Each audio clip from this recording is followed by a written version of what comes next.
दोस्तों नमस्कार और आप देख रहे हैं न्यूज़ बकेट में आपका स्वागत है। सियासत प्रतिदिन नया नया मोड़ लेकर आ रहा है। जयंत चौधरी को अब ये कहा जा रहा है कि वो भारतीय जनता पार्टी में चले जाएंगे। जब भारतीय जनता पार्टी में जयंत सिंह अगर चले जाते हैं तो समाजवादी पार्टी का फिर क्या होगा, इसी को लेकर बात करने के लिए हम आ गए हैं अतहर जमाल लारी से। ये भी समाजवादी नेता हैं। ये बताइए कि जयंत चौधरी को लेकर आप क्या कहेंगे? देखिए, हम समाजवादी पार्टी में हैं और आपने कहा कि जयंत चौधरी चले जाएंगे तो समाजवादी पार्टी का क्या होगा। समाजवादी पार्टी जैसी थी वैसी है और उसी मजबूती के साथ है और कहीं कुछ होने वाला नहीं है जयंत चौधरी के जाने से। बहरहाल जयंत चौधरी भाजपा में जा नहीं रहे, वो चले गए हैं। और जिस तरीके से आज जो है भारत रत्न का राजनीतिकरण किया जा रहा है, वो सिर्फ चुनाव के लिए किया जा रहा है।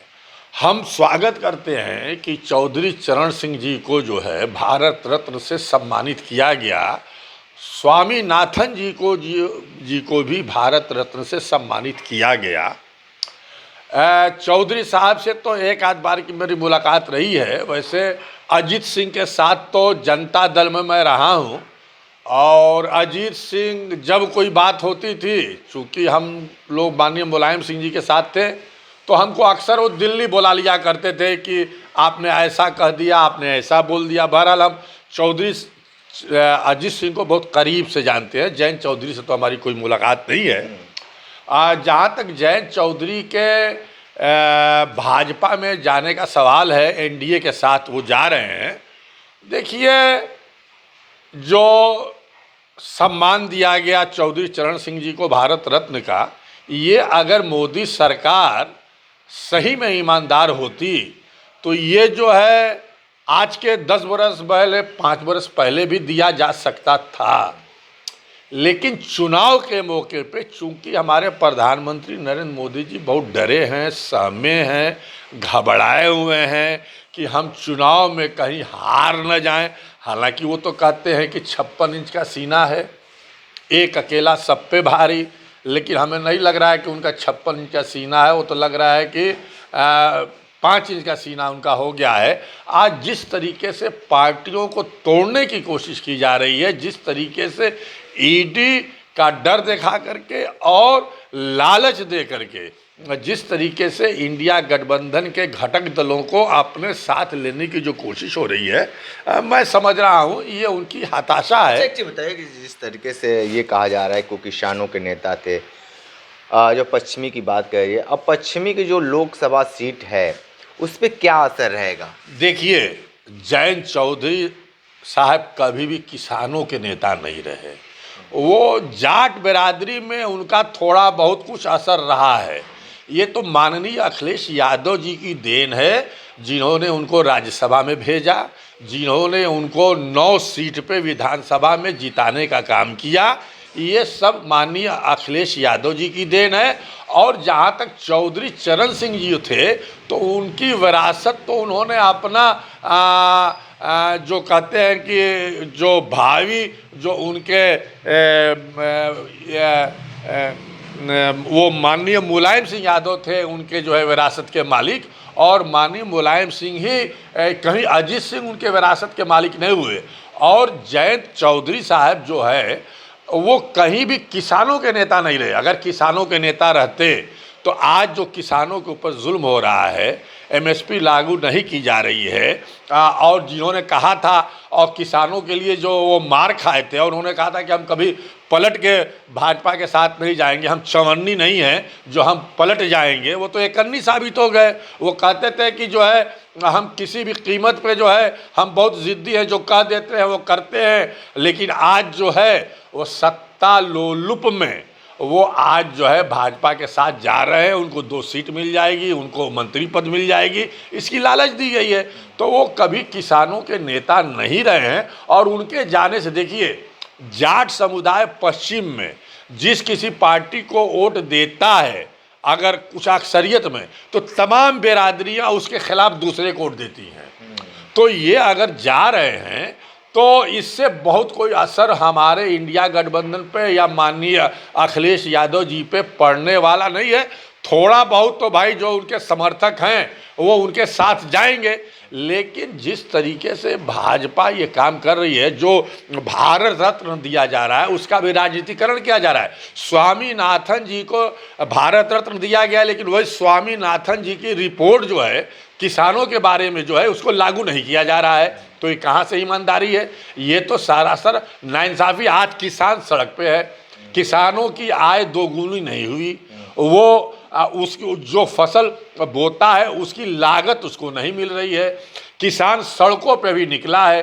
13 तारीख से किसान दिल्ली का घेराव करने जा रहे हैं, दिल्ली जा रहे हैं। तो ये तो किसानों के पीठ में जयंत चौधरी साहब ने छुरा घोंपने का काम किया है। और वो 750 किसान जो किसान आंदोलन में मारे गए थे, उनकी आत्मा आज रोती होगी, आज उनकी आत्मा बिलबिलाती होगी, और उन किसानों का शराब पड़ेगा जयंत चौधरी पे। और जयंत चौधरी शराब कामयाब नहीं पड़े होंगे। हाँ। अच्छा, एक चीज़, एक आखिरी सवाल है, ये बताइए कि जिस तरीके से माहौल हुआ है, सब चीज़ क्लियर हुआ है, लेकिन जिस तरीके से पहले से लोग लगातार ये कहते आ रहे थे कि जयंत जा सकते हैं, जा सकते हैं, अब तो लग रहा है कि चले ही गए हैं, आपके जो आपने बताए हैं। लेकिन जिस तरीके से इस समय जो मोदी गारंटी चल रहा है, इससे ये लगता है कि जो मोदी की गारंटी वो सही है। देखिए, मोदी की कोई गारंटी नहीं है। मोदी की गारंटी पार्टियों को तोड़ने की है।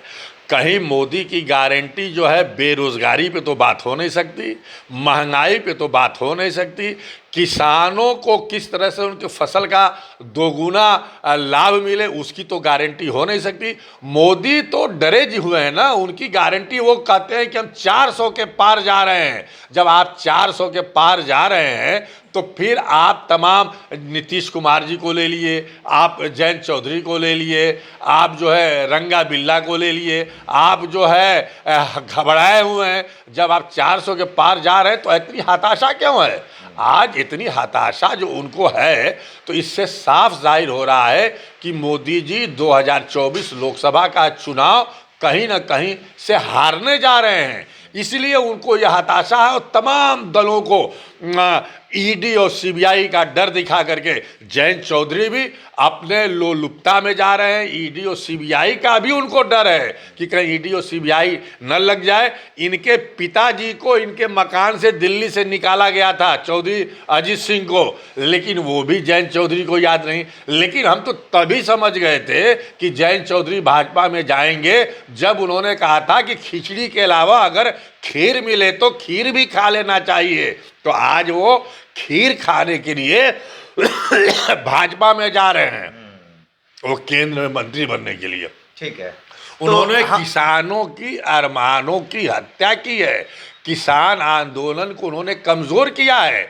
आज किसान उनसे पूछेगा कि जो आपने कसम खाई थी कि हम किसानों की लड़ाई लगातार जिंदगी भर हमेशा लड़ते रहेंगे, आज किसानों की लड़ाई को छोड़ करके वो सत्ता पाने के लिए, मंत्री बनने के लिए, प्रदेश में अपने लोगों को मंत्री बनाने के लिए उन्होंने किसानों के पीठ में छुरा घोंपने का काम किया है। जनता तो आप सुन रहे थे जिस तरीके से अतर जमाल लारी ने बहुत सारी बात बताए हैं कि खिचड़ी छोड़कर अब वो खीर खाने जा रहे हैं। अब उस खीर में कितना मिठास होगा वो 2024 के बाद ही पता चल पाएगा। विशेष रिपोर्ट कर रहे थे, तो हमारे साथ बने रहिए न्यूज़ बकेट के साथ। हमें दीजिए इजाजत, नमस्कार।